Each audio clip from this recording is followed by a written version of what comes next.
her so-called crime? Adultery. And the only evidence against her was the newborn baby she held tightly in her arms. The sentence of Sophia, Amina Lawal's fight.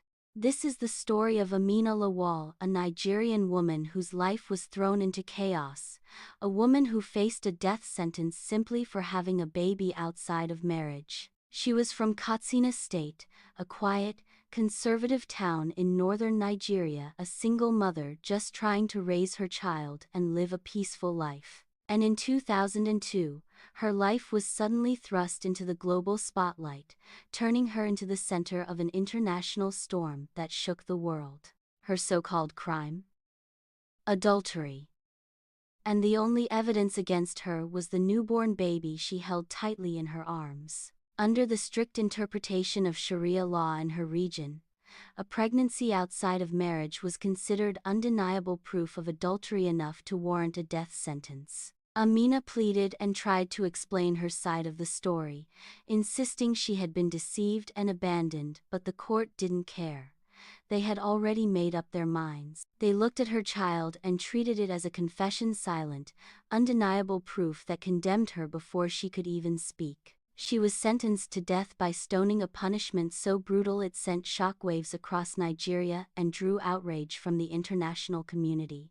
The news spread like wildfire from Lagos to London, from Abuja to Washington, igniting protests, petitions, and global outrage demanding her life be spared. The United Nations publicly condemned the ruling, calling it a violation of human rights, while protesters flooded the streets around the world, chanting her name and demanding justice. And through all the noise, headlines, and protests, Amina sat quietly in her small village waiting, unsure if the world's outrage would reach her before her execution date. Her lawyers took her case to a higher court, determined to save her life.